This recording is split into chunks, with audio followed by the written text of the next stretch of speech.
Et par la suite, on verra les questions. Je pense rire, monsieur. Euh, مشي بربي نحبوا نعرفوا البلان تاع الماتيغ الكل معناها شنو هكا فيزيون جلوبال شنو الماتيغ هذا شنو اللي يكون اللي نتاعها لي شابيتر اللي باش يجيو هكا Est-ce que vous فيزيون. m'entendez?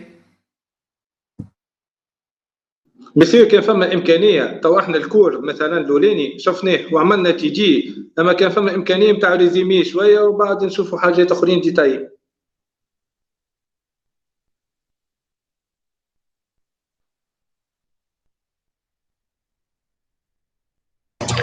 A priori, un souci de connexion Internet. On n'entend pas, monsieur Rad.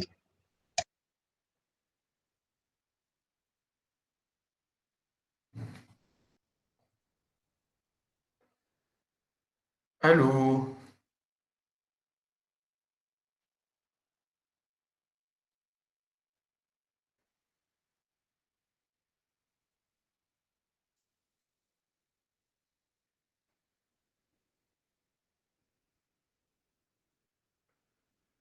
وي مسيو تسمع فينا؟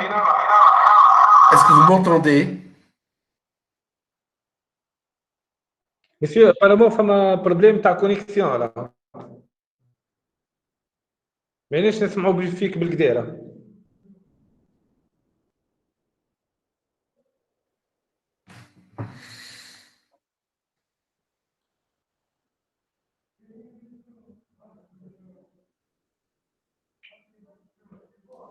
مسيو ما نعرفش ماكش تسمع فينا ابارامون.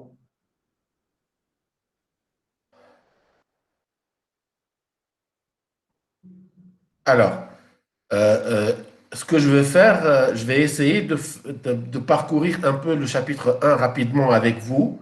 Et si vous avez des questions entre-temps, vous pouvez m'arrêter à tout moment, d'accord? اوكي. D'accord.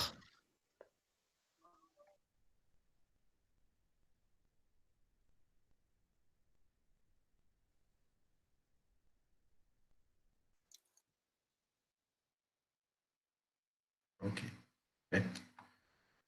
Alors,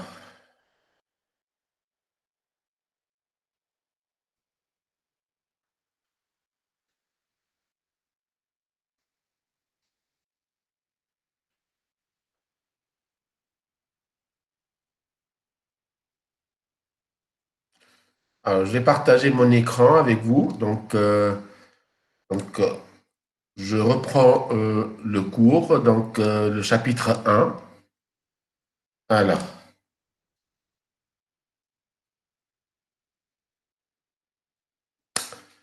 bon, donc comme j'ai dit tout à l'heure, c'est une introduction à la théorie des probabilités. Alors, le plan de ce cours a été fixé comme suit. Donc, j'ai commencé avec une petite introduction sur l'historique de la probabilité, la théorie des probabilités. Par la suite, un concept très important en théorie de probabilité, c'est les expériences aléatoires. On va voir ce qu'est une expérience aléatoire, c'est quoi un résultat, l'ensemble fondamental, l'ensemble de tous les résultats possibles, etc. Par la suite, il y a un volet qui est très, très, très important aussi, qui est l'analyse combinatoire. Et ce sont des formules qui nous aident à calculer surtout des probabilités. Et le dernier thème, c'est le calcul des probabilités. Lorsqu'on a un événement ou un résultat, comment calculer les probabilités de cet événement ou ce résultat. D'accord? Alors, donc ça, c'est un peu d'histoire. Donc, je ne vais pas m'attarder là-dessus. Donc, la théorie de probabilité, c'est une science qui a pour but, c'est d'étudier les expériences aléatoires. Donc, là où il y a l'incertitude, on utilise des probabilités. Hein. Donc, l'idée, c'est que intuitivement, une probabilité, c'est une fréquence relative. Ça veut dire quoi, une fréquence relative? Ça veut dire si dans un échantillon de 100 personnes, par exemple, on a identifié 10 malades, donc le pourcentage que je sélectionne une personne, c'est 100. La probabilité que cette personne tombe malade ou soit malade, c'est 10 sur 100. Donc, c'est une fréquence relative. C'est 10 sur 100. C'est une fréquence relative.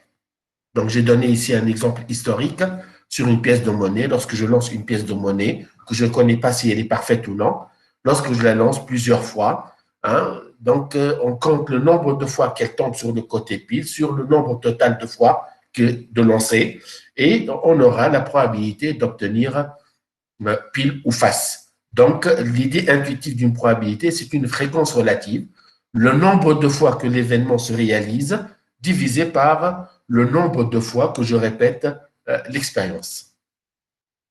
Alors, l'expérience aléatoire, c'est quoi une expérience aléatoire?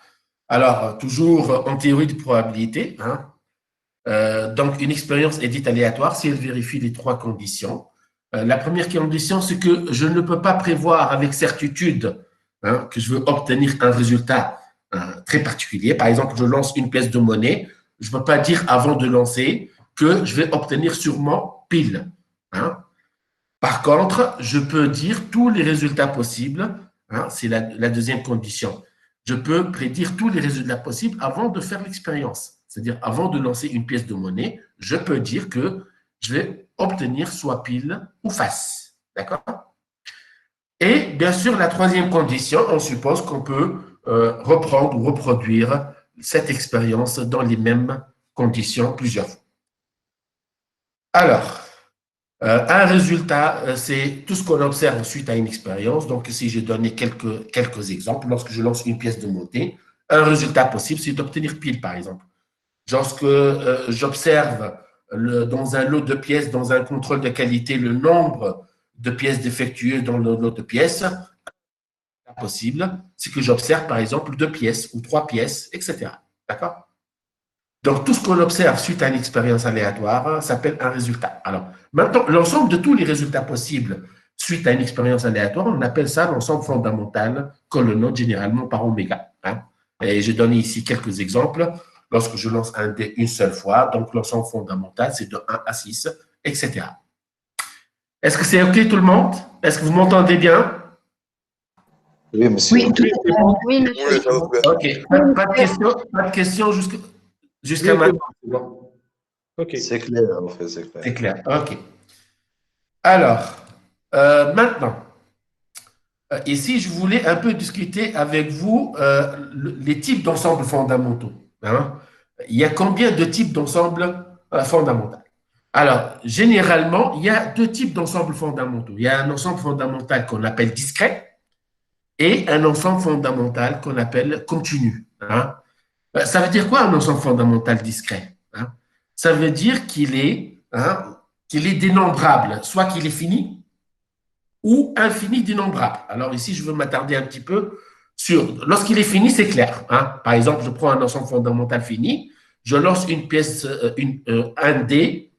Alors, l'ensemble fondamental pour cette expérience aléatoire, c'est 1, 2, 3, 4, 5, 6. Donc, il est fini. Donc, c'est un ensemble fondamental qui est discret. D'accord?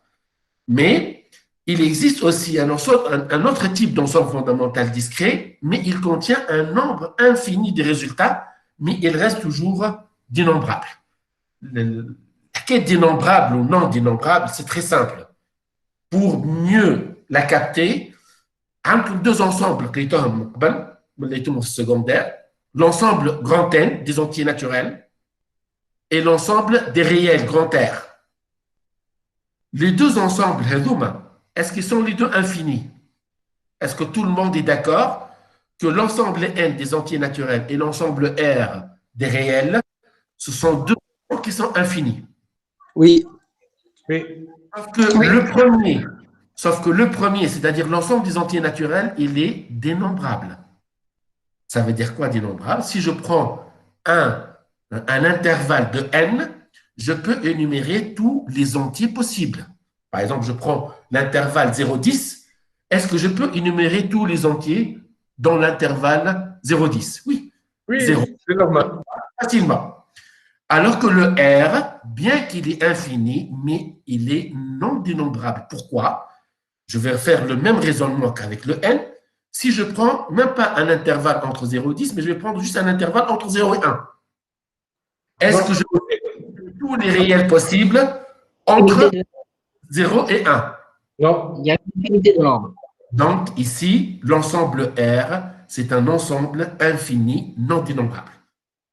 Alors que l'ensemble N, il est infini, mais il reste toujours dénombrable. C'est ça la différence entre infini non dénombrable et infini dénombrable. D'ailleurs, juste diapositive après, j'ai donné quelques exemples d'expériences aléatoires qui conduisent à chacun de ces types d'ensembles fondamentaux. Par exemple, pour un ensemble fondamental fini, discret fini, lancer un dé une seule fois, donc automatiquement j'aurai un ensemble fondamental qui est fini. Donc il y a combien de résultats? Il y en a 6. D'accord? Maintenant, prenons un exemple d'ensemble fondamental infini, mais il reste toujours dénombrable, c'est-à-dire discret. Hein? Alors, je tire au hasard des pièces dans un lot et j'observe le nombre de tirages nécessaires pour obtenir la première pièce défectueuse. Alors, qu'est-ce qu'on suppose ici? On suppose que le lot contient au moins une pièce défectueuse et que le tirage s'effectue avec remise. Alors, tirage avec remise, ça veut dire quoi? Ça veut dire à chaque fois, je tire une pièce du lot, j'observe si elle est bonne ou défectueuse, par la suite, je la remets dans le lot. Ici, ça revient à dire, c'est comme j'ai un lot infini de pièces. Je peux rester toute ma vie à tirer des pièces de ce lot, si à chaque fois je remets la pièce. Donc, tirage avec remise, ça veut dire qu'il semble comme j'ai un lot infini de pièces.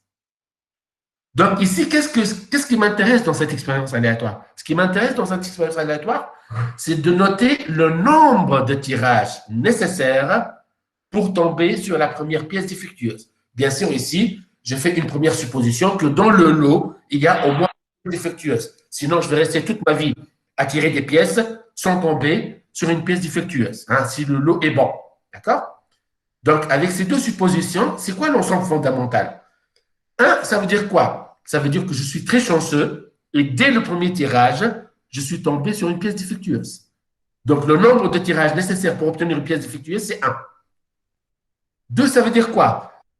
Au premier tirage, j'ai tiré une bonne pièce, d'accord? Mais au deuxième tirage, j'ai tiré une pièce défectueuse. Donc, il m'a fallu 2 tirages pour obtenir la pièce défectueuse. Alors ici, l'ensemble oméga, c'est 1, 2, 3, c'est le nombre de tirages nécessaires pour obtenir une première pièce défectueuse. Est-ce que je peux m'arrêter à 100, par exemple, ici? Est-ce que je peux Oui. Est-ce que je suis sûr que il me faut exactement 100 tirages pour tomber sur la première pièce défectueuse? Non. Non. Non. Donc ici, je ne peux pas m'arrêter. Si vous regardez l'ensemble fondamental oméga, c'est exactement l'ensemble n étoiles, c'est-à-dire n privé de l'entier 0. Donc c'est un ensemble fondamental infini, mais on a vu tout à l'heure dénombrable, puisque l'ensemble est un ensemble infini dénombrable. D'accord? Donc, voici un deuxième exemple, un exemple d'expérience aléatoire qui nous amène à un ensemble infini, mais il reste toujours dénombrable. Alors, regardons le troisième cas, c'est un ensemble fondamental infini non dénombrable, c'est-à-dire regardons une expérience aléatoire qui nous amène à un ensemble infini non dénombrable. C'est très simple. Il suffit de mesurer un caractère qui est continu. Par exemple, ici, notez le temps d'attente devant un distributeur automatique de billets. Alors, j'attends devant un distributeur, je veux noter le temps d'attente que chaque client attend avant d'être servi par le distributeur. Bon, ici, j'ai mis entre 0 et 5 minutes. On peut mettre entre 0 et 10 ou 0 et 15 minutes pour les guichets qui sont très achalandés. D'accord? Mais entre 0 et 5 minutes. Donc ici, on parle, c'est quoi l'axe ici? C'est l'axe du temps. Est-ce que l'axe du temps, c'est un axe continu ou discret? Continue. Continu. Donc c'est comme j'ai un intervalle entre 0 et 5 dans l'ensemble des réels, et je vous demande, il y a combien de réels possibles qui se trouvent entre 0 et 5? Donc il y a une infinité de réels. Et non seulement infinité de réels, ils sont non dénombrables. Je ne peux pas les énumérer un par un. C'est non dénombrable. C'est-à-dire que je ne peux pas les énumérer. D'accord? Donc, voici un autre exemple d'expérience aléatoire qui nous amène à un ensemble fondamental infini non dénombrable. Excellent. Bien. Alors, maintenant, c'est la notion d'événement. Alors, on a vu qu'un événement, c'est un sous-ensemble de l'ensemble fondamental. Généralement, bon, je ne l'ai pas dit ici, mais généralement, les événements sont toujours notés par des lettres majuscules. Hein. Alors, on dit qu'un événement se réalise si et seulement si l'expérience aléatoire nous donne un résultat qui appartient à cet événement. Ça veut dire quoi ici? Par exemple, si je lance un dé.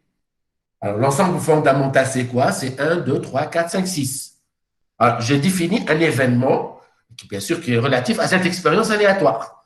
Alors, obtenir un nombre pair. Hein?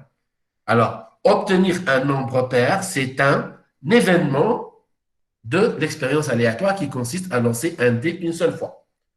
Alors, lorsque je lance la pièce de monnaie et j'obtiens, par exemple, je lance le dé et j'obtiens le 2, est-ce que je peux dire que l'événement A, allez obtenir un nombre pair, c'est réalisé?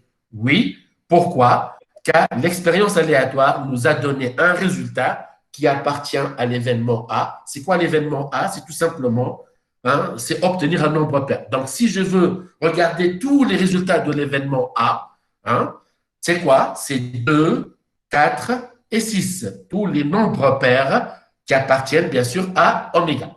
D'accord? Alors, on dit qu'un événement A est élémentaire, c'est un événement qui contient un seul résultat. Un événement composé qui contient au moins 2 résultats. L'événement impossible, généralement, on le note par l'ensemble vide, c'est l'événement qui ne se réalise jamais. Alors, on peut donner des exemples ici, plein d'exemples. Le fait de lancer un dé et je définis l'événement obtenir un chiffre supérieur à 7, c'est un événement impossible. Alors, vous pouvez rester toute ta vie à lancer un dé. Bien sûr, ici, on suppose que le dé il est numéroté de 1 à 6. Donc, on peut rester toute nos vies à lancer un dé et on ne va jamais obtenir un nombre qui est supérieur au chiffre 7. Et l'événement certain, c'est tout à fait l'inverse. C'est l'événement qui se réalise toujours. C'est-à-dire, quel que soit qu'est-ce que vous faites dans l'expérience aléatoire, toujours cet événement se réalise. Par exemple, lancer une pièce de monnaie, obtenir pile ou face. Obtenir ou pile ou face, c'est l'événement certain. Alors, lorsque vous lancez une pièce de monnaie, c'est les 2 seuls résultats que vous allez obtenir. D'accord? Est-ce que c'est clair jusqu'à maintenant? C'est bon? Oui, c'est bon. Oui. Excellent, excellent. Donc, j'ai donné ici quelques exemples d'événements certains, élémentaires et opérations sur les événements. Alors, c'est quoi les opérations sur les événements? Alors, opération, si je me rappelle bien, oui. L'union, l'intersection, la différence et la complémentarité. D'accord? Alors, puisque un événement, c'est un sous-ensemble. Donc, les opérations qu'on a vues il y a quelques années sur la théorie des ensembles, elle est encore valide sur les événements, puisque un événement, c'est en fin de compte, c'est quoi? C'est un sous-ensemble de l'ensemble oméga. Donc, je peux faire la réunion entre 2 événements, puisque je peux faire la réunion entre 2 sous-ensembles. Donc, l'événement, ce que j'appelle l'événement A union B, cet événement, le nouveau événement A union B se réalise, si seulement si, lorsque A se réalise, ou B se réalise, ou les 2 se réalisent en même temps. D'accord? L'intersection maintenant. A inter B. Donc, l'événement A inter B, il se réalise uniquement lorsque les 2 événements se réalisent en même temps. D'accord? La différence, lorsque je mets l'événement A, moins l'événement se réalise, moins l'événement B se réalise, uniquement lorsque le A se réalise, mais pas le B. D'accord? Et je termine par la complémentarité. Les complémentaires de A, généralement, on le note par A bar. L'événement A bar se réalise, le A ne se réalise pas, tout simplement. Le A ne se réalise pas automatiquement, on a le A bar. Alors, j'ai essayé de illustrer graphiquement ces graphiques avec ce qu'on appelle, peut-être je n'ai pas dit le nom ici, ce qu'on appelle le diagramme de Venn. Les graphiques que vous voyez ici, on appelle ça les diagrammes de Venn, V-E-2-N. D'accord? Alors, j'ai essayé d'illustrer ça graphiquement pour mieux comprendre visuellement ces opérations. Alors, j'ai ici 2 ensembles ou 2 événements A et B. Donc, la réunion, c'est la partie assurée ici. Donc, soit A se réalise, B se réalise, ou les 2 se réalisent. Dans les 3 cas, A union B se réalise. D'accord? Maintenant, A inter B, Vortex se réalise uniquement lorsque le A et le B se réalisent les deux en même temps. D'accord? Alors, je passe à la différence. Alors, j'ai A moins B, ça veut dire quoi? Hein? J'enlève de A la partie qui se trouve dans B. Hein? Donc, c'est A moins B. Maintenant, le A bar, on a le A bar se réalise, Vortex. Le A ne se réalise pas. Donc, tout ça c'est oméga et tout ça c'est A. Donc, j'enlève le A. Qu'est-ce qu'il me reste? Oméga sauf le A. Le oméga sauf le A, c'est le A bar. Est-ce que c'est clair? Oui. Excellent. Oui. Alors, quelques propriétés. Est-ce qu'il y a des questions? Monsieur, juste une question. Est-ce que c'est vrai A plus A complémentaire, c'est-à-dire A bar égale 1 ou bien non? كيفاش؟ A plus A complémentaire, يعني A plus A complémentaire égale 1. Excellent. باش نجاوبك. A, c'est un sous-ensemble. D'accord? Ou le A bar, c'est un sous-ensemble. Donc, l'opération plus, mais je موجودة. تحكي peut-être la probabilité de A plus la probabilité de A bar est égale à 1. هتنجيوها من بعد هذيك. D'accord? Donc, لنا نحكي مازال ما نحكيش على probabilité لنا. نحكي juste على les ensembles, على les événements. قلنا les événements, ce sont des sous-ensembles. معناتها des ensembles. Alors, حبيت تقول انت لنا. حبيت تقول اللي A union A bar égale à oméga. صحيح. وقت اللي نعمل A نعملها union A bar, je retrouve tout le oméga نتاعي. Ça c'est vrai. يعني نحكي على الشمال الرابع. Oui, c'est vrai. D'accord? Donc, خاطر لنا مازال ما نحكيش على probabilité. Donc, لنا en théorie des sous-ensembles ou des ensembles, à chaque fois que je prends un événement où نعمل l'union نتاع الcomplémentaire نتاعو, automatiquement c'est oméga. Quel que soit cet événement, A, B, C, أي واحد, je prends n'importe quel événement, وقت اللي نعملوا la réunion avec le complémentaire نتاعو, ناخذ l'événement A, union A bar, ولا B, union B bar, ولا C, union B, C bar. C'est le oméga. C'est toujours l'ensemble fondamental. D'accord? D'ailleurs, c'est la première propriété. Soit A, un événement de oméga, j'ai pris un événement quelconque, mais il y a une particularité ici. Alors, donc, lorsque je fais A union A bar, c'est oméga. Si je prends un autre événement C union C bar, c'est toujours oméga. Alors, la deuxième propriété, il y a l'axe qui nomme A inter A bar. C'est toujours l'ensemble vide. Allez, je suis en train de chercher des éléments en commun entre deux événements qui sont contradictoires. Donc, ils n'ont aucun élément en commun. C'est normal. Est-ce que c'est clair? Oui, c'est bon. clair. La propriété numéro 3 maintenant. Lorsque je fais A inter oméga. Hein? Alors, si je prends ici, par exemple, le A, qui est l'intersection de oméga. C'est A. D'accord? Donc, A inter oméga, hein, je retrouve le A. Maintenant, A union oméga, c'est toujours oméga. A union le vide, A orthonésie ou un événement vide, ça reste toujours le A. Et bien sûr, A inter le vide, puisque dans le vide, il n'y a aucun élément. Donc, je ne peux pas trouver des éléments en commun entre A et le vide. Donc, A inter le vide, c'est le vide. Ce sont des propriétés, peut-être pour certains d'entre vous, elles sont évidentes, mais je voulais bien les reprendre avec vous. Alors, il y a les deux règles de Morgan, hein, ce qu'on appelle les règles de Morgan, soit A et B, deux événements de oméga. Alors, le bar sur A union B, vous voyez A bar, le bar en l'union, c'est l'intersection. Donc, tu vois les A bar, inter, B bar. D'accord? Maintenant, la deuxième règle, il y a A inter B, le tout bar. Je te dis A bar, union, B bar. Donc ici, moral à l'histoire, et c'est quoi? La complémentaire ou l'opération complémentaire de l'union, c'est l'intersection. Et l'opération complémentaire de l'intersection, c'est la réunion. D'accord?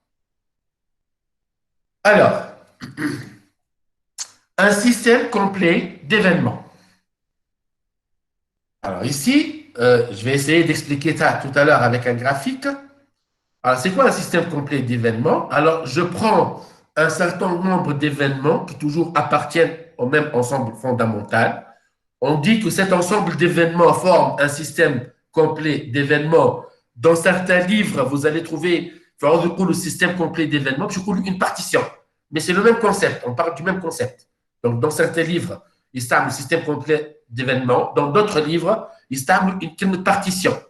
Alors, on dit que A1, A2, un ensemble d'événements forme une partition, on forme un système complet d'événements si cet ensemble d'événements vérifie les deux conditions suivantes. Je les deux conditions. Il y a n'importe quels deux événements, mais les N événements, on a une intersection, toujours je trouve le vide. Il n'y a aucun chevauchement entre ces événements. La deuxième condition, lorsque je fais la réunion de tous les événements de cet ensemble, je retrouve l'ensemble fondamental oméga. Alors, je vais passer directement au graphique ici. Vous allez mieux comprendre. J'ai mis ici illustration de graphique d'un système complet d'événements. Alors, ça, c'est le oméga. C'est mon diagramme, ce qu'on appelle le diagramme de Venn. J'ai pris un oméga et j'ai pris trois événements, A1, A2, A3. Alors, je vais vérifier, est-ce que A1, A2, A3 forment un système complet d'événements, voilà, une partition de oméga. Alors, il suffit de vérifier les deux conditions que je viens de présenter. Alors, c'est la première condition. Si vous prenez n'importe quel deux événements et vous faites l'intersection, il faut toujours trouver le vide. Alors, essayons de vérifier. A1 inter A2, il n'y a aucun chevauchement, c'est le vide. A1 inter A3, c'est le vide. Et A2 inter A3, c'est le vide. Est-ce que c'est clair? Oui, c'est bon. Oui, c'est clair, bien sûr. Maintenant, la première condition est vérifiée. Il nous reste à vérifier la deuxième condition. C'est quoi la deuxième condition? Si je fais la réunion de ces trois événements, je dois retrouver tout le oméga sans manquer un morceau. A1 union A2 union A3. Donc A1 union A2 union A3. Est-ce que je retrouve tout le oméga? Oui, je retrouve tout le oméga. Donc je peux dire ici, et je peux confirmer que l'ensemble des événements A1, A2, A3 forment un système complet d'événements, voilà, forme une partition de oméga. Est-ce que c'est clair? Ben, alors, maintenant, définition d'événements incompatibles. Alors, ça veut dire quoi? Deux événements incompatibles. Alors, A et B, deux événements, bien sûr, relatifs à la même expérience aléatoire, donc relatifs au même ensemble fondamental. On dit que A et B sont incompatibles s'ils ne peuvent jamais se réaliser en même temps. Ça veut dire quoi? Ils n'ont aucun résultat en commun. Mathématiquement, ça veut dire quoi? Ça veut dire lorsque je fais A, puisque les événements, c'est des sous-ensembles. Je fais A inter B égale le vide. Il n'y a aucun résultat en commun entre ces deux événements. Ça veut dire qu'ils ne peuvent jamais se réaliser en même temps. Alors, j'ai donné un exemple ici, soit l'expérience aléatoire qui consiste à lancer un dé non truqué à 6 faces. Donc, l'ensemble oméga ici, c'est 1, 2, 3, 4, 5, 6. Alors, je définis les deux événements A et B. A, obtenir un nombre pair. B, obtenir un nombre impair. Alors, obtenir un nombre pair, donc A, il contient les résultats 2, 4, 6. Toujours A, il est inclus dans oméga. Donc, on va chercher dans les 6 résultats de oméga, quels sont les nombres pairs. Donc, c'est 2, 4. Donc, c'est 2, 4 et 6. Ça, c'est l'ensemble A. Ça, c'est la définition textuelle de A, obtenir un nombre pair. Ça, c'est la définition ensembliste de A. B, c'est la même chose. Ça, c'est la définition au langage français, textuel. Et ça, c'est la définition ensembliste, c'est-à-dire selon la théorie des ensembles de B. Donc, lorsque je fais A inter B, il n'y a aucun élément en commun. Donc, je peux dire que ces deux événements sont incompatibles. Et c'est tout à fait normal. Lorsque je lance une pièce de monnaie, lorsque je lance un dé, je ne peux pas obtenir en même temps un nombre qui soit pair et impair, les deux à la fois. Donc, soit j'obtiens un nombre pair, soit j'obtiens un nombre impair. C'est pourquoi les deux événements A et B sont incompatibles. D'accord? Alors, est-ce qu'il y a des questions? Non. Non? Bon, tout est clair. Non, c'est clair. Non, ça va. C'est bon, est-ce que c'est clair ou est-ce qu'il y a des concepts qui sont encore flous? Non, ça va. Clair. Ça va? Claire, mais Pour le moment. Tout est clair. Excellent. Excellent. Ben, alors, bon, alors, j'ai hésité beaucoup avant de introduire cette partie dans le cours. Il y a ce qu'on appelle l'analyse combinatoire. Hein? Elle est plus ou moins délicate pour un certain, pas mal de personnes. Hein? Alors, mais j'ai essayé de simplifier cette partie le maximum possible. Hein? Alors, j'ai essayé de reprendre uniquement les formules les plus utilisées et les formules les plus simples, puisqu'ici, je suppose que toujours, il n'y a pas de répétition. Hein? Alors, tout d'abord, pour aborder cette partie d'analyse combinatoire, hein, alors, j'ai commencé par la notion de disposition. C'est quoi une disposition? Une disposition, c'est tout simplement, c'est une collection d'éléments. Hein. Alors, une disposition peut être ordonnée ou non, et peut-être avec ou sans répétition. Je parlais d'une disposition ordonnée ou non. J'ai donné la définition ici.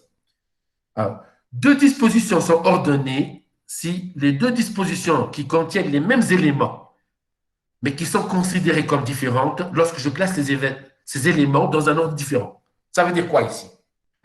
Un exemple typique de disposition ordonnée, c'est les mots. Les mots en langage, par exemple, français. Hein? Je vais utiliser les trois lettres ABC, mais dans un ordre différent. Hein? Par exemple, le mot CAB, CAB, hein? Et le mot bac, ces deux mots utilisent les mêmes lettres, A, B, C. Mais ces lettres sont placées dans un ordre différent dans ces deux mots. Est-ce que ces deux mots sont identiques? Non. Non, ils sont différents. Ils sont différents. Donc, les mots, ce sont un exemple typique de disposition ordonnée. L'ensemble N ou l'ensemble R. Les zoos sont infinis, mais il est non dénombrable. Il est dénombrable, non dénombrable. Ici, c'est la même chose. Une disposition ordonnée, c'est les mots. Les mots, ce sont des dispositions ordonnées. Allez, je peux utiliser les mêmes lettres, donc deux mots, mais le fait de les placer dans un ordre différent, j'aurai deux mots différents. D'accord? Maintenant, les dispositions qui ne sont pas ordonnées, c'est tout à fait l'inverse. Hein? Je m'arrête. Alors, deux dispositions qui contiennent les mêmes éléments sont considérées comme identiques, quel que soit l'ordre dans lequel je place leurs éléments. Un exemple typique de disposition non ordonnée. Dans la théorie des ensembles, qui n'est l'ensemble 1, 2, 3. Voilà, l'ensemble 2, 3, 1, est-ce que c'est le même ensemble ou ce sont deux ensembles différents? La théorie des ensembles. Le même ensemble. Donc, je répète ma question. En théorie des ensembles, si je prends deux ensembles qui contiennent les mêmes noms, les mêmes chiffres, par exemple 1, 2, 3, l'ensemble A, 1, 2, 3, qui contient les chiffres 1, 2, 3, et l'ensemble B, qui contient les chiffres 2, 3, 1. Est-ce que ce sont deux ensembles identiques ou différents? Identique. Identique.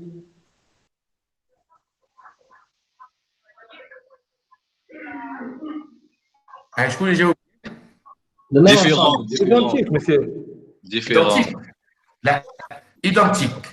Dans la théorie des ensembles, donc je répète, dans la théorie des ensembles, l'ensemble 1, 2, je parle très bien des ensembles. Hein? L'ensemble 1, 2, ou l'ensemble 2, 1, c'est les mêmes ensembles dans la théorie des ensembles. وقت اللي يقول l'ensemble A, B, باش تستعمل les lettres توا mais مش تستعملهم dans des mots, مش تستعملهم dans des ensembles. وقت اللي l'ensemble نقول l'ensemble D اللي فيه les deux lettres ou l'ensemble 1 اللي فيه les deux lettres A, B. وناخذ un deuxième ensemble اللي فيه les lettres B, A. Ce sont deux ensembles identiques. En théorie des ensembles, l'ordre des éléments dans un ensemble, elle n'est pas importante. Est-ce que c'est clair? Oui. Donc ici, il faut retenir ces deux choses. Un exemple typique des dispositions ordonnées, c'est les mots. Un exemple typique de disposition non ordonnée, c'est les ensembles. Est-ce que c'est clair? D'accord? Alors, donc, maintenant, on regarde la notion de répétition et sans répétition. Hein? Alors, ça veut dire quoi? Avec ou sans répétition, c'est tout simplement lorsque une disposition est sans répétition, ça veut dire qu'un élément, hein, il apparaît au plus une seule fois. Alors qu'avec répétition, l'élément peut être dupliqué, c'est-à-dire peut apparaître plus qu'une seule fois. Par exemple, si je prends l'ensemble 1, 1, 2, 3, hein, c'est une disposition avec répétition. Pourquoi? Car l'élément 1 a été dupliqué 2 fois. Alors que l'ensemble 1, 3, 4, c'est un ensemble, voilà, c'est une disposition hein, sans répétition, puisque chaque élément, hein, la fréquence de chaque élément est une seule fois. D'accord? Est-ce que c'est clair? Oui. Oui. Excellent. Bien. Alors ici, j'ai donné quelques exemples de dispositions, ordonnées ou non. Alors, allez de la définition de les dispositions. Tout simplement, en analyse combinatoire, hein, notre objectif, voilà, l'objectif des formules qu'on va voir en analyse combinatoire, c'est de compter, voilà, de dénombrer, c'est la même chose, le nombre de dispositions que je peux former à partir d'un ensemble fini d'éléments. Hein. Par exemple, un exemple, dans notre détail, hein, une classe de 5 personnes, A, B, C, D, E. On dit combien de binômes je peux former à partir de ces 5 personnes? Combien de binômes je peux former à partir de ces 5 personnes? Une classe fait 5 personnes. نحب نعرف قداش من بينوم نجم نعمل قداش نجم نمشي من بينوم بينوم معناتها ان سوز دو دو بيرسون علاش معناتها بينوم دو بينوم 10 اسكو فما برشا نجم نعمل ا مع البي نجم نعمل 5 مع السي نجم نعمل ا مع الدي الا مع الاو نجم نعمل بي مع السي نجم نعمل بي مع الدي نجم نعمل بي مع الدي مع الاو اكسيتيرا. Sauf, il y a plusieurs hein, dispositions de 2 personnes que je peux former à partir d'un ensemble de départ de 5 personnes. Donc, l'analyse combinatoire, l'objectif de l'analyse combinatoire, c'est qu'elle nous offre des outils, c'est des formules, qui ont pour objectif de compter, voilà, de dénombrer le nombre de dispositions ordonnées ou non, sans répétition, que je peux former à partir d'un ensemble de départ, puis un ensemble fini d'éléments. 5 personnes dans une classe, donc les 5 personnes dans une classe, avec l'ensemble fini d'éléments de départ. Je peux faire. Nous allons voir que la formule de la combinaison, rien qui va nous répondre à cette question.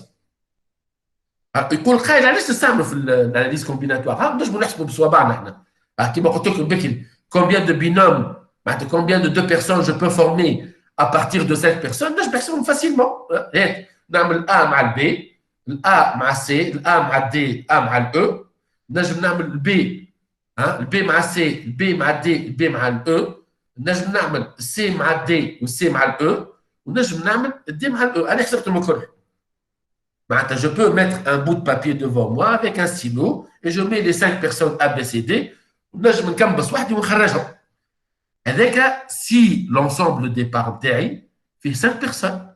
Mais كي يبدا عندك l'ensemble de départ نتاعك فيه 30 ولا حتى 20 personnes, hein, ونقول لك combien مش de binôme, combien de sous-ensembles de 3 personnes que je peux former à partir d'un ensemble de 20 personnes, وقتها لا عاد ينفع لا ورقه لا ستيلو. وقتها les formules de l'analyse combinatoire, hein, sont nécessaires pour compter le nombre de dispositions que je peux former. Est-ce que c'est clair? L'objectif, est-ce que c'est bon? Oui, c'est bon, c'est clair. Excellent. Alors, dans le cadre de ce cours, je vais mettre... Bon. Dans le cadre de ce cours, on va se limiter uniquement aux dispositions, hein, sans répétition, hein, pour ne pas compliquer les choses. Tout ce qui est avec répétition, les formules, je forme juste sans répétition. Donc, chaque élément dans une disposition, il ne paraît qu'une seule fois. D'accord? Alors, avant de voir... ما قلتليش قد ايه مسيو شو ما ريزولتا الريزلت بتاع شنو؟ تاع 5 lettres. 10. لا اللي فوقه تاع الا والبي A ou le B, donc 1, 2, 3, 4, 5, 6, 7, 8, 9 et 10. Il y a 10 il y en a 10 dispositions. Vous savez comme donc, allez, est-ce que ces dispositions, voilà, c'est une bonne. J'aurais une question pour vous. Allez, j'ai considéré la disposition AB et je n'ai pas considéré la disposition BA. Parce que c'est la même chose. C'est le même groupe. علاش قلت انا؟ على خاطر قلنا اش قلت لنا في la question. Considérons l'ensemble F. اش فيه l'ensemble F? فيه les 5 lettres A, B, C, D, E. Si on vous demande de déterminer le nombre de sous-ensembles, d'accord, ما قلتش le nombre de mots de 2 lettres, qu'approche le nombre de mots de 2 lettres, il faut considérer le mot AB et le mot BA. J'ai bien précisé le nombre de sous-ensembles.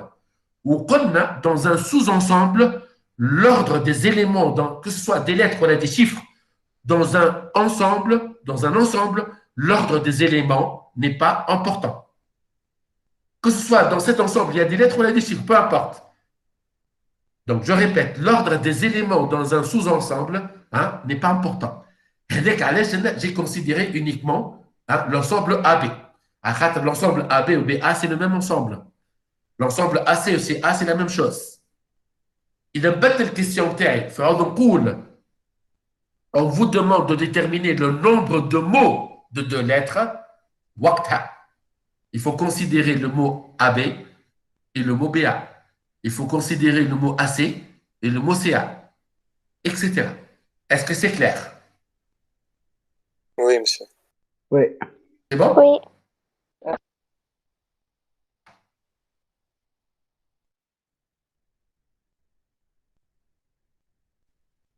Est-ce que vous m'entendez? Ça va? Oui, oui.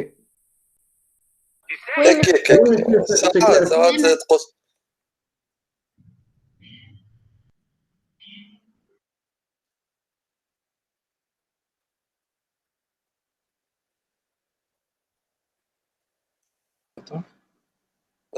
الو الو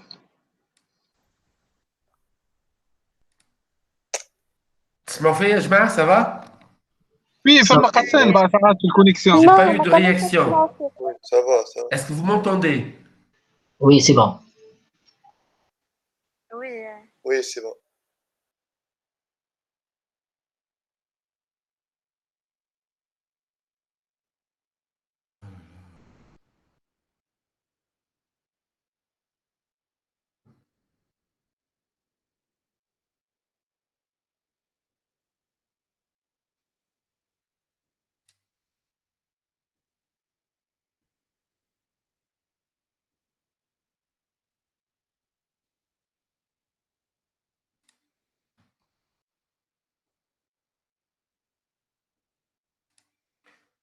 Alors, je continue.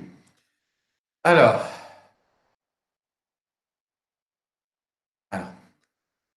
euh, avant de voir les différentes formules, de toute façon, il n'y en a pas beaucoup, il y en a deux, même la troisième, c'est un cas particulier de la deuxième. Alors, avant de voir ces différentes formules de l'analyse combinatoire, il y a ce qu'on appelle deux principes fondamentaux en analyse combinatoire, qui méritent d'être vus avant de voir les formules. Hein. Alors, donc, il est important de distinguer entre ces deux principes fondamentaux. Alors, le premier principe, c'est ce qu'on appelle le principe de multiplication. Et en fait, c'est le et le ou. En analyse combinatoire, le et, elle est traduite par une multiplication et le ou, hein, elle est traduite par une addition. C'est comme les deux principes, hein, mais ils sont présentés d'une façon plus ou moins mathématique ici. Hein. Alors, si je prends le principe de multiplication, alors si une opération A, je peux la faire de m façons différentes. Et une fois que l'opération A est terminée, je dois effectuer une deuxième opération de n façons différentes. Alors, les deux opérations successives, je m'arrête les deux opérations successives, les deux opérations, je dois les faire une après l'autre. Je n'ai pas le choix ici. Je dois les faire les deux, mais une après l'autre. Alors, les deux opérations successives peuvent être effectuées de combien de façons? De m fois n façons. C'est ce qu'on appelle le principe de multiplication. Alors maintenant, c'est le principe d'addition. Hein? Alors, si j'ai deux opérations qui sont incompatibles, alors on a vu incompatible, ça veut dire quoi tout à l'heure? Incompatible, ça veut dire que je ne peux pas les réaliser en même temps. S'il y a m façons de réaliser le A et n façons de réaliser le B, alors il y aura m plus n façons de réaliser l'une ou l'autre. Ici, hein, ce n'est pas les deux opérations en même temps, non. L'une ou l'autre de ces deux opérations. Est-ce que c'est clair? On va voir des exemples sur ça. Oui. Oui. C'est bon? Oui, c'est bon.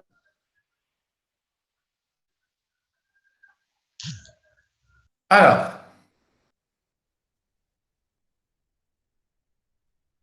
s'il vous plaît, est-ce que vous pouvez activer vos micros juste pour me dire que c'est bon? Attends, j'entends pas des réactions. Oui, oui, oui. Ouais, c'est là. Est-ce qu'il y a des questions? Est-ce qu'il y a des questions? Non. Je suis calme.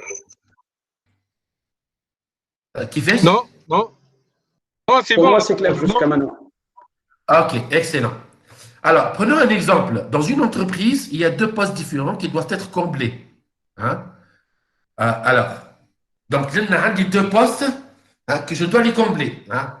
Est-ce que j'ai le choix ici de combler le premier poste, même si je ne trouve pas, je trouve pas d'un candidat intéressant, je dois laisser je peux laisser le deuxième poste. Non, il m'a dit que les deux postes doivent être comblés. Donc ici, je n'ai pas le choix. Hein? Les deux postes, je dois trouver deux candidats pour les deux postes. Alors, pour cette opération, il y a 5 personnes qui ont posé leur candidature.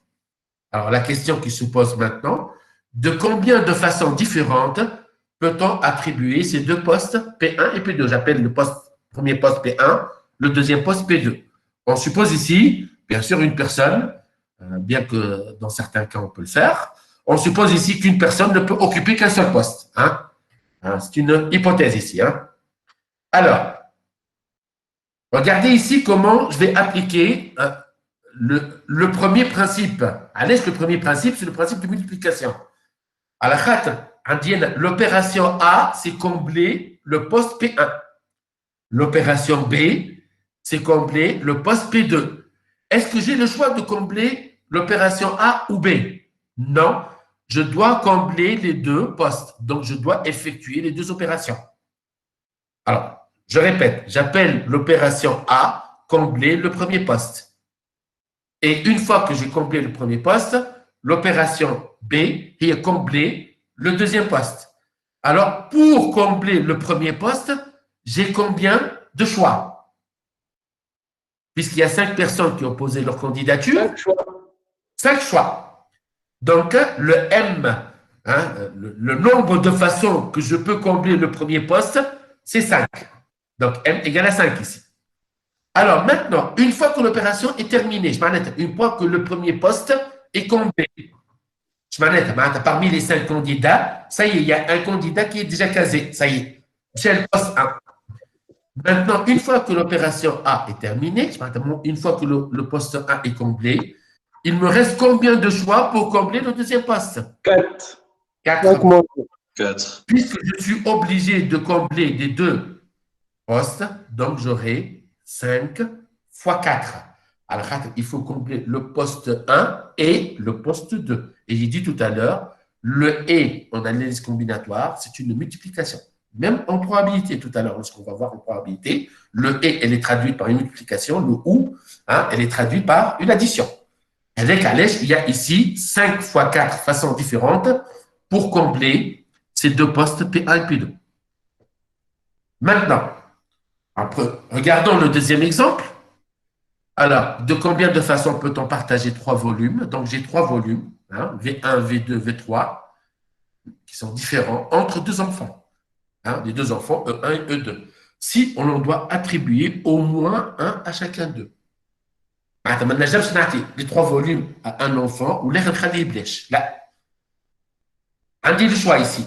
Soit je un volume pour l'enfant E1, ou les 2 autres volumes pour l'enfant E2, vous reconnaissez.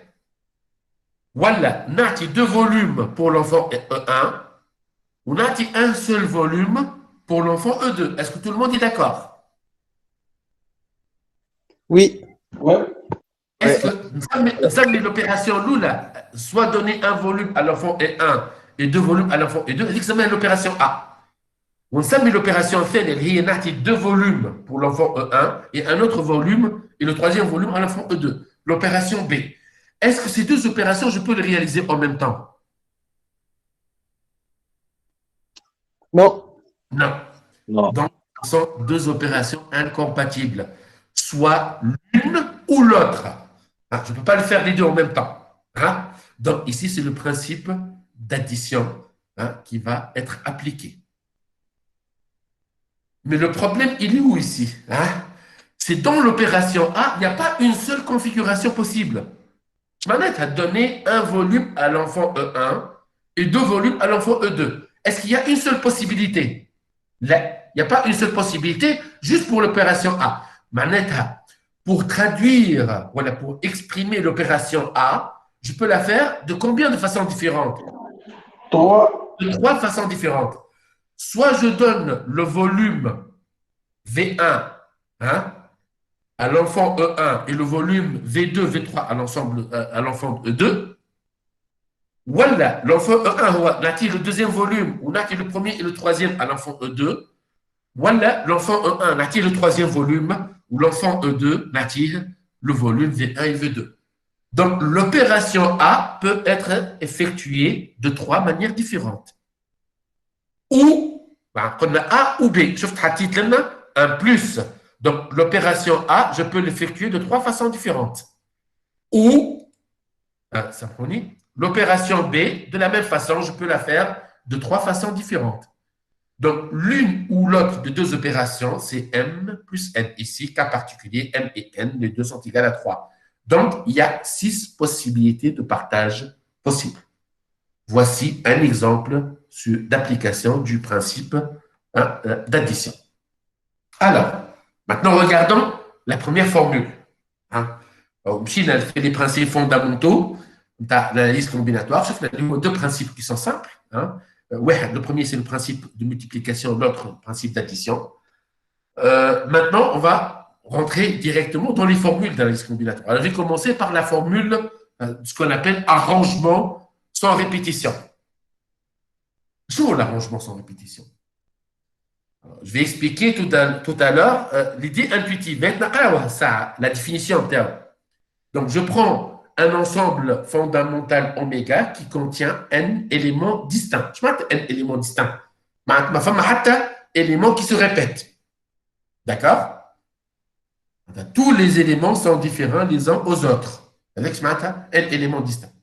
Alors, on appelle arrangement sans répétition une disposition ordonnée de R éléments choisie parmi les N éléments de N. Bien sûr, ici, on suppose que les dispositions que je suis, ou la cardinalité, on tient pour la cardinalité, tu as un ensemble et le nombre d'éléments dans cet ensemble, d'accord?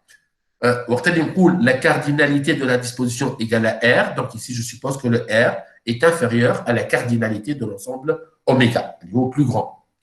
Alors, le nombre de dispositions ordonnées de dimension R que je peux former à partir d'un ensemble de départ, oméga de dimension N, est donné par la formule suivante. Tout d'abord, l'arrangement, je le note par une lettre majuscule A. Le N, je le mets en bas. C'est la cardinalité de oméga. Ça veut dire le nombre d'éléments dans l'ensemble fondamental. Et le R, c'est la dimension de la disposition ordonnée que je veux former. Si je veux former des lettres, bon, les lettres, ce sont des dispositions ordonnées. Si je veux former des lettres de 2 mots, alors R ici est égal à 2. Si je veux former des mots de 2 lettres, alors R est égal à 2. Si je veux former des mots de 4 lettres, le R est égal à 4, etc. D'accord? Alors, cette formule, elle nous donne quoi? Elle nous donne le nombre de dispositions ordonnées de dimension R, ou de cardinalité R, que je peux former à partir d'un ensemble de départ plus grand de dimension N. Si ARN, il y a N factoriel sur N moins R factoriel. Vous pouvez ne pas regarder la première partie. Hein? La première partie, le graphique, il y a c'est mathématiquement, on peut montrer que ça, c'est égal à ça. Et on va le voir tout à l'heure, s'il nous reste un peu de temps. Ben, alors, bien sûr, ici, N factoriel, c'est le produit des N premiers, hein, nombre N premiers entiers positifs. Ben, alors, si l'idée intuitive, je les formules comme ça, alors, l'idée intuitive derrière l'arrangement, c'est quoi? C'est comme on a R case. R case. Et vous devez ranger N objets, sachant que le N est plus grand que R. Le nombre d'objets est beaucoup plus grand que le nombre de cases. On vous demande de ranger ces N objets dans les R cases. On vous demande de faire quoi? De déterminer le nombre de façons de ranger ces N objets dans les R cases. Alors, regardez maintenant. Alors, pour remplir la première case ici, il y a combien de possibilités? J'ai N objets à ranger. Il y a N possibilités. Donc, j'aurai N possibilités. Est-ce que tout le monde est d'accord ici? Oui. Oui. C'est bon? Ouais. C'est bon. OK. Une fois que la première case est remplie, d'accord? Donc, il y a une possibilité qui est retirée. Oui. Donc, pour remplir la deuxième case, il nous reste combien de possibilités? N. N-1. La troisième case, c'est N-2. La R-ième case, c'est N moins R plus 1. Regardez ici, case 3, c'est moins R plus 1. Moins 3 plus 1. Qui n'a moins 3 plus 1, je tire. Moins 2. شفتوها لنا moins 2 منين جات هي c'est moins 3 هذه case 3 plus 1. Donc كتبت عندي R c'est moins R plus 1. Regardez 2 هذه et في الاصل شنو هي؟ ما هي moins 2 moins R plus 1. Moins 2 plus 1 si je tire moins 1. هاي moins 1. Donc à la R-ième case, il me reste combien? N moins R plus 1 possibilités. وقت اللي نعمل N fois N moins 1 fois N moins 2 حتى fois N moins R plus 1, je retrouve la première partie de la formule. نقول قايل منين جات الفورمول هذه؟ هي tout simplement كما قلت لكم عملية تجميلية في المات. hein, اللي بعد هذه سي n moins r وهكا ولا كل مرة شنو نعمل أنا؟ كل مرة نقص moins 1. Je fais quoi ici? Je fais n moins r fois divisé par n moins r. Bon, c'est pas très important, mais juste pour vous montrer que ça, c'est égal à ça. Donc, on vient de voir ici, à travers ce graphique, hein, c'est quoi l'idée intuitive de l'arrangement. Est-ce que c'est clair ici? Ouais. Ouais, Oui. est-ce un exemple de l'arrangement? Alors, considérons l'ensemble oméga, puis 4 lettres ici. Donc ici, le n, c'est la dimension ou la cardinalité de l'ensemble de départ, oméga. Donc le n égale à 4. On veut déterminer le nombre de quoi? De mots. Ah, je prends le mot. Mots, ce sont des dispositions ordonnées. Ou ils prennent la disposition ordonnée, c'est un arrangement.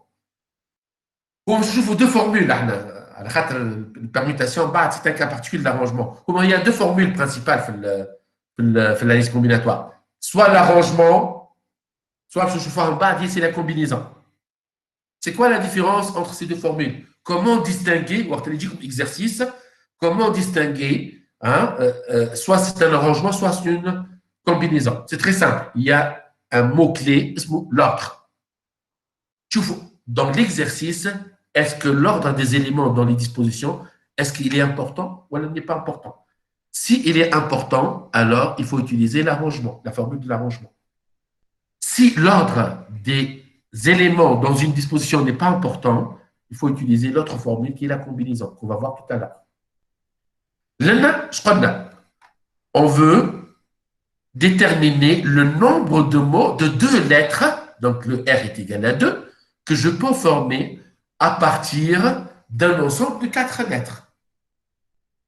Alors, ici, l'ensemble de départ, il est petit, je peux les compter avec mes doigts.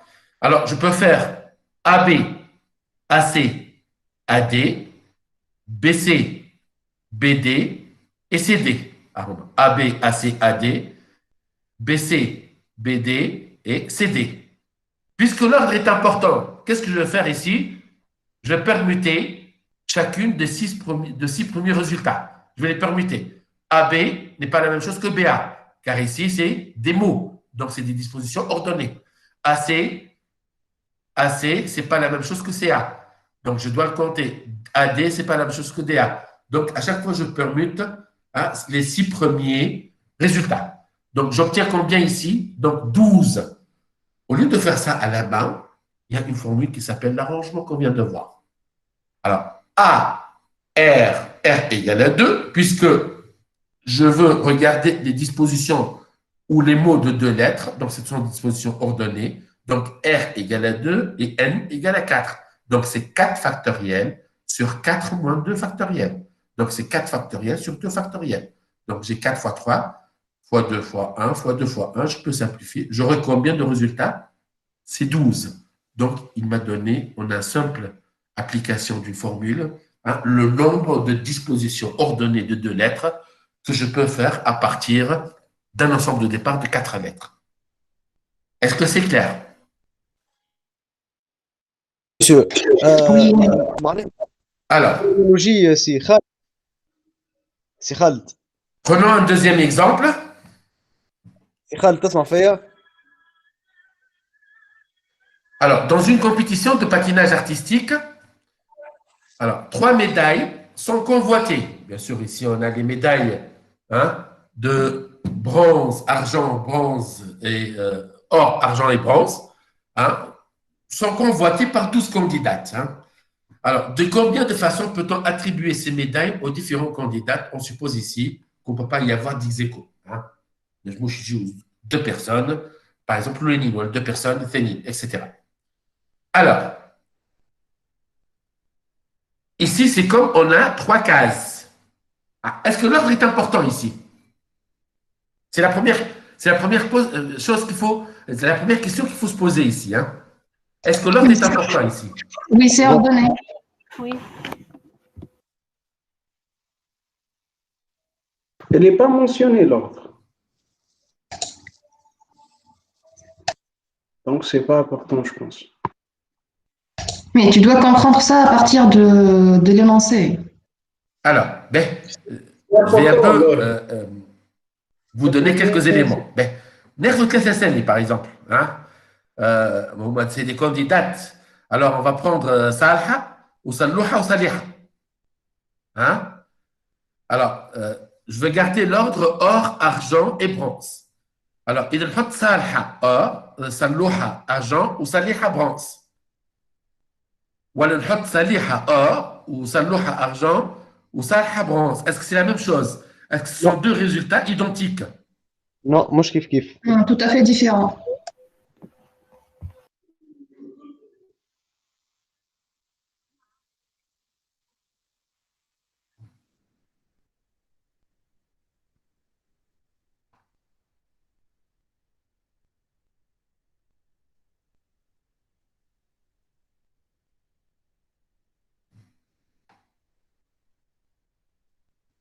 Est-ce que vous m'entendez? On vous entend, mais a priori, vous nous entendez pas. ما كناش نسمعوا فيه تو رجع.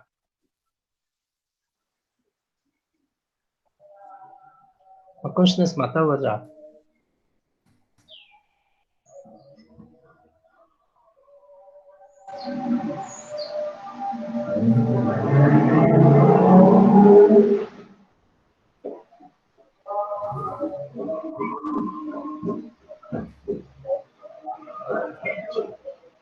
Rafia, ça va? ما كناش توا. Ah, ok. Alors, je reprends. Alors, c'est juste, je vais juste continuer, juste l'analyse combinatoire, hein, et on va arrêter pour aujourd'hui, l'analyse combinatoire, arrêter aujourd'hui, et Inch'Allah, dimanche prochain, Inch'Allah, on va essayer de faire plus de séances synchrones qui m'ont hein, comment vous jugez le résultat? Est-ce que ça c'est plus? Oui, monsieur. Oui, oui. Oui, Donc, monsieur. on va essayer de faire même plus de séances synchrones. On va essayer de programmer plus de séances synchrones pour essayer de couvrir le maximum de cours hein, et d'exercices surtout. Hein. Donc, aujourd'hui, on va essayer, un quart d'heure, on va essayer de terminer la liste combinatoire et on va arrêter. Inch'Allah, dimanche prochain. Et si vous avez des questions, n'hésitez pas à m'envoyer des emails. Donc, je réponds, je réagis rapidement sur les emails. Alors, continuons avec l'analyse combinatoire. Donc, on va voir la première formule. Alors, on a l'exemple 2, on s'est arrêté sur l'exemple 2. On a 3 médailles, or, argent et bronze, sont convoitées par 12 candidats. Hein. Donc, il y a combien de façons d'attribuer ces médailles aux différents candidats? On suppose ici qu'il n'y a pas d'ex-aequo. Hein. Alors, donc, on ne pourra pas avoir 2 personnes au même rang. On ne peut pas y avoir des échos. La première question qu'il faut se poser, est-ce que l'ordre est important? Alors, nous avons 3 candidats ABC. Le A a l'or, le B a l'argent, ou le C a le bronze. C'est ça, c'est un résultat. Maintenant, je vais utiliser les mêmes personnes, ABC, mais je vais le placer dans un ordre différent.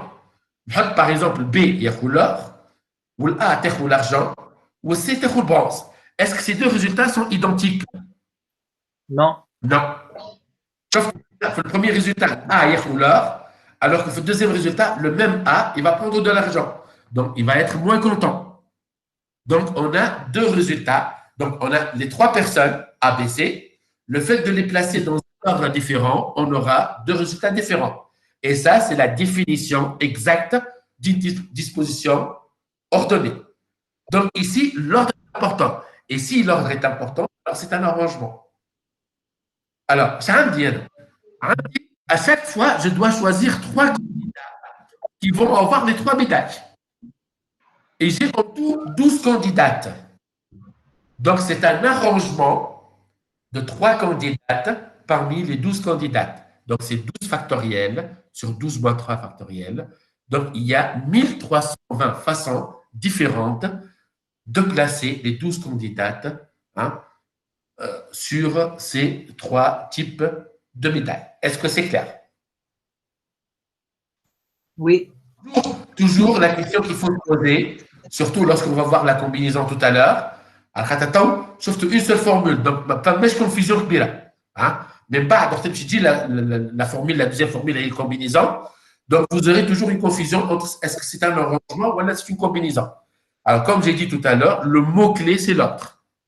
Si l'ordre dans les dispositions que vous allez former, si l'ordre est important, alors c'est un arrangement. Si l'ordre n'est pas important dans les dispositions que vous allez former, alors là, c'est une combinaison. D'accord? Alors, bon, ça ne sert à rien de terminer avec le troisième exemple, donc vous pouvez le dire, mais c'est exactement la même chose. Donc ici, je parle des lettres des mots de 5 lettres que je peux former à partir des lettres d'alphabet, donc les 26 lettres. Donc on peut ici les calculer facilement. Alors, permutation. Alors, la permutation, c'est une chose très simple ici, la permutation. C'est un ordre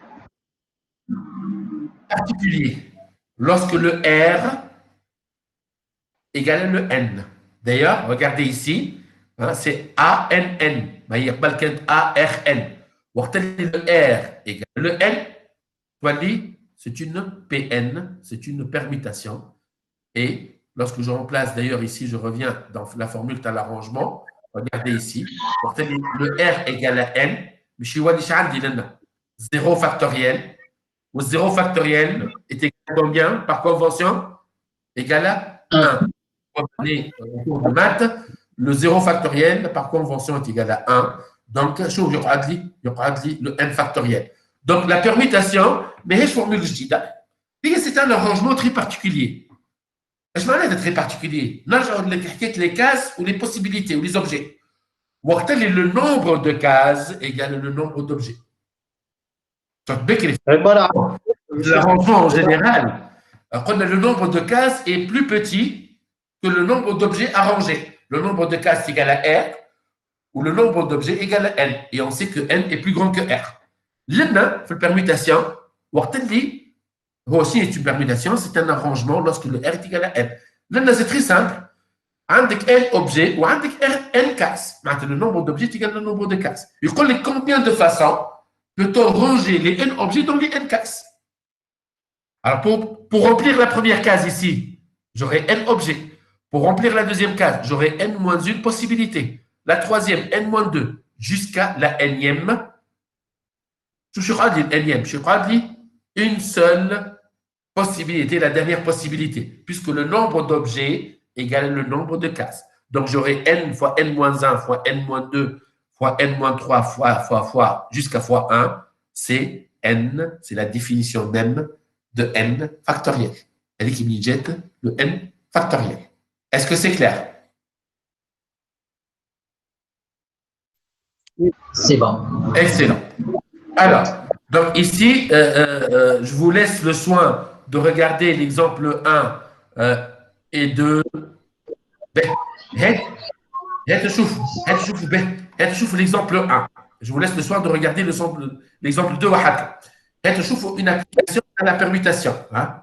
Alors, il y a combien de façons de ranger 3 livres différents, L1, L2, L3, sur une étagère de bibliothèque? Donc, avec 3 livres différents, il y a combien de façons de les ranger sur une étagère de bibliothèque? Alors, là, je me livre 1, livre 2, livre 3. L'étagère fait 3 cases. On suppose que l'étagère fait 3 cases. Quand on vient 3 cases, il y a combien de façons? C'est comme on a des cases fictives, des cases plutôt fictives, dans les 3 livres différents. Pardon, est-ce qu'il y a des questions?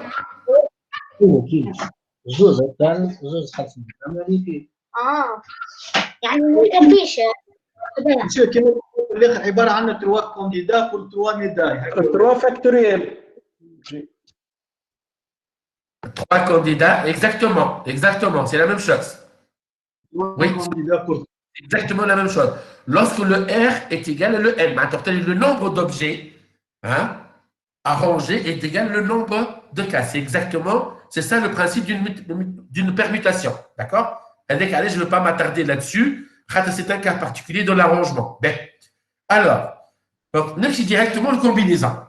كي تشوف le combinaison, وقتها باش تصير confusion بين le combinaison ou l'arrangement. Et c'est ça le problème, où généralement, à l'ici. Alors, soit, donc c'est la définition d'une combinaison. Alors, soit un ensemble de départ qui contient n éléments distincts, toujours on suppose que les éléments de l'ensemble fondamental sont distincts. Alors, on appelle combinaison sans répétition une disposition non ordonnée. Voilà. Bekri, on appelle arrangement sans répétition une disposition ordonnée de R éléments. Tawa, on appelle une disposition, une combinaison sans répétition, c'est une disposition non ordonnée. Donc, le mot-clé qui fait la distinction entre l'arrangement et la combinaison, c'est l'ordre. Si l'ordre est important dans les dispositions, alors il faut utiliser un arrangement. Si l'ordre n'est pas important dans les dispositions, alors il faut utiliser la formule de la combinaison qu'on vient de voir tout de suite. On va voir tout de suite. Alors, on appelle combinaison sans répétition une disposition non ordonnée de R éléments distincts choisis parmi les N éléments de oméga. Bien sûr, ici, le R, toujours, est inférieur ou égal à N. Alors, le nombre de dispositions, voilà, le nombre de combinaisons de dimension R que je peux former à partir d'un ensemble de départ de dimension N est donné par la formule suivante. C'est N factoriel sur R factoriel, N moins R factoriel. Et nous avons le lien entre l'arrangement ou la combinaison. Alors, si tu vois la partie de la formule, N factoriel sur N moins R factoriel, et c'est quoi? Et c'est ARN. Donc, une combinaison, c'est quoi? C'est un arrangement divisé par le R factoriel. Je vais laisser la formule parler d'elle-même. Je divise par R factoriel. Ça veut dire quoi ici? Ça veut dire que je prends les dispositions ordonnées d'un arrangement et je divise par R factoriel. Pour éliminer quoi ici? Pour éliminer la notion d'ordre dans les dispositions ordonnées de l'arrangement. Lorsque je divise par R factoriel, c'est comme j'élimine l'ordre ou le concept de l'ordre dans les dispositions. Et c'est ça la relation entre une combinaison et un arrangement. Alors, l'idée intuitive, toujours, je donne une idée intuitive derrière les formules. Alors, pour trouver le nombre de combinaisons dans un ensemble de départ, elle fait n éléments. Il suffit de trouver, les sous-ensembles sont des dispositions non ordonnées. Alors, l'idée de départ, c'est quoi? Ta combinaison, la formule de la combinaison, c'est tout simplement, j'ai un ensemble de départ fait n éléments. Il y a combien de sous-ensembles de cardinalité R, voilà, de dimension R, que je peux former à partir d'un ensemble de départ de dimension n. Le nombre de ce sous-ensemble est donné par la formule de la combinaison. Allez, je vais te donner la notion dans les sous-ensembles, à la khatr, l'ordre des éléments dans les sous-ensembles n'est pas important. Alors, prenons des exemples. Un exemple simple. L'exemple 1. Alors, je considère un ensemble oméga, elle est les 4 lettres. Tawa, on ne va pas s'intéresser au nombre de mots. On va s'intéresser au nombre de sous-ensembles. Donc, ici, il s'agit de dispositions non ordonnées, de 2 lettres que je peux construire à partir des 4 lettres de oméga.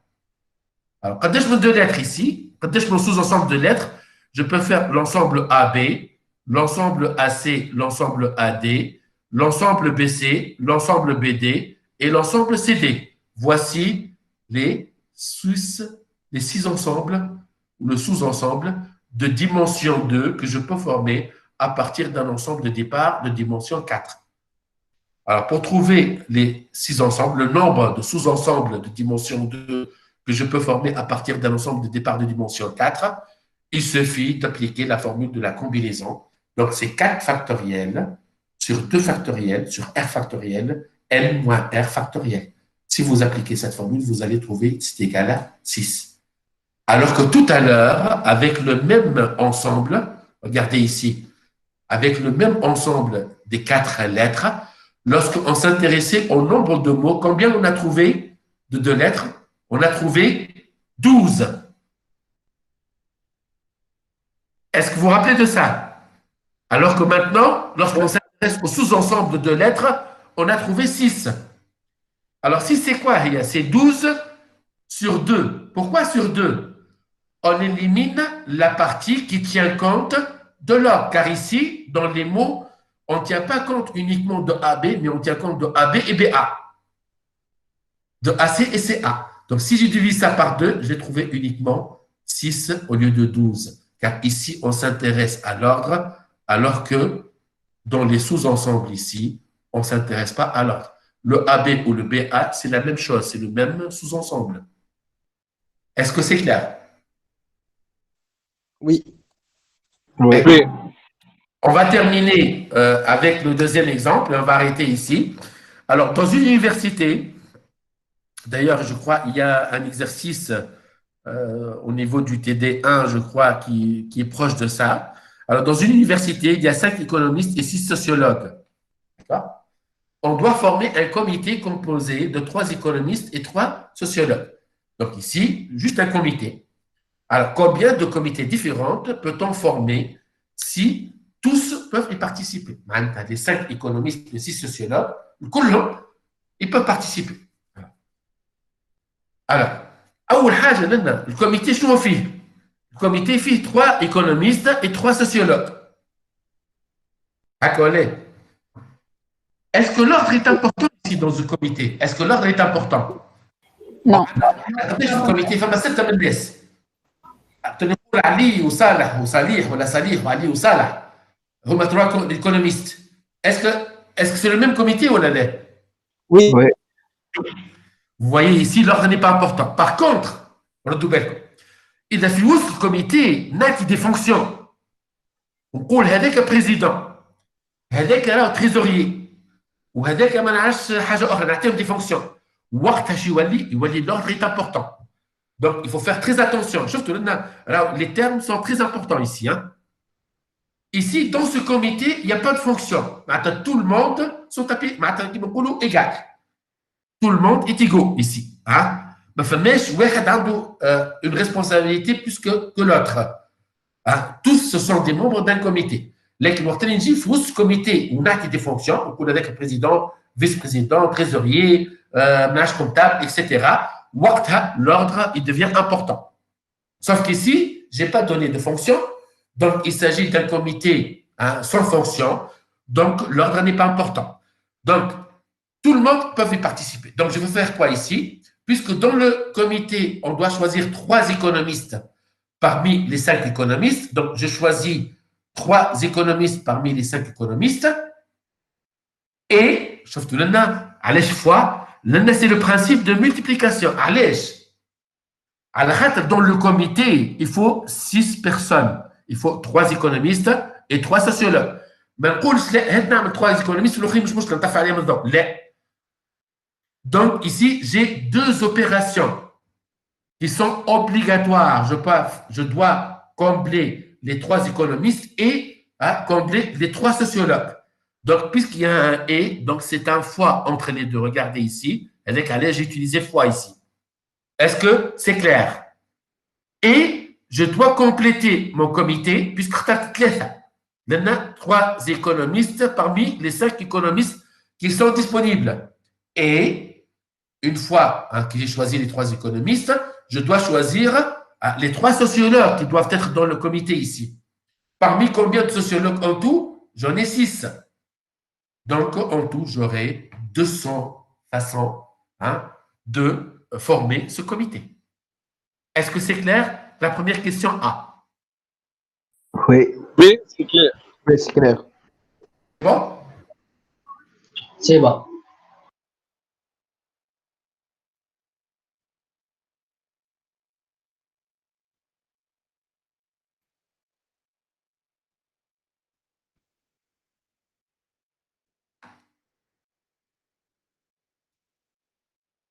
Oui, excellent. Alors.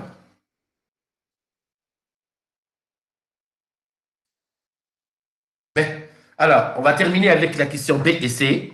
Alors, il y a un économiste qui s'est désisté. Il ne peut plus participer à ce comité. Je peux te dire. Donc, je dois choisir 3 économistes. Toujours dans le comité, il faut 3 économistes et 3 sociologues. Puisqu'il y a un économiste qui s'est désisté. Je peux te dire. Donc, je dois choisir 3 économistes parmi les 4 économistes qui restent. Et je dois compléter le comité par 3 sociologues parmi les 6 sociologues qui sont disponibles, sont encore disponibles. C'est bon? Alors, dernière question. 2 sociologues doivent absolument faire partie de ce comité. ايش معناتها؟ بلغتنا احنا عندهم الكتاف. ايش معناتها؟ معناتها ils sont déjà dans le comité. معناتها انا ما عنديش حق الاختيار فيهم.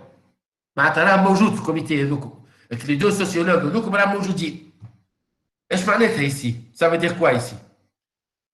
Ça veut dire عطينا بوسيبيليتي واحده معناها. يعطيك الصحة مش نختار. شوف هما قال لك 2 sociologues. Un seul sociologue parmi combien? Parmi les 4 sociologues qui restent. Est-ce que c'est clair? Ça y est, déjà tous dans le comité. Donc, je vais 4.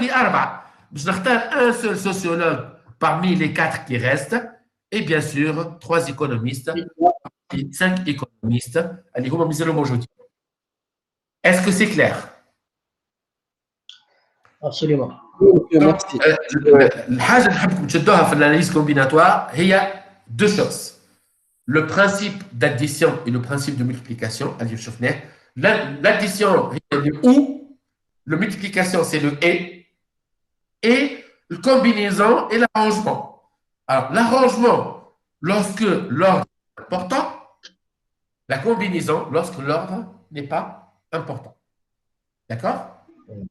Alors, donc, on va arrêter ici. Donc, la prochaine fois, hein, donc, je vais essayer, Inch'Allah, dimanche prochain.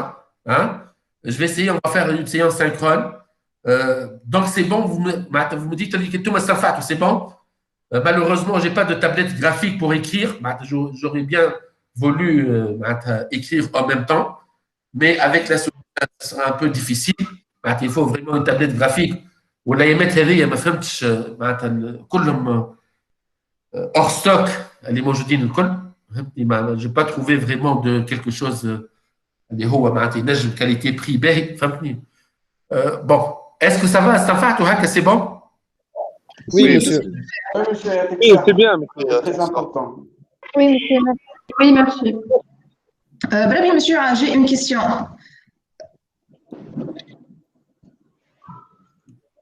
Allô? Il ne nous entend pas. C'est bon, Faya? Allô, monsieur. Allô? Allô? Oui, monsieur.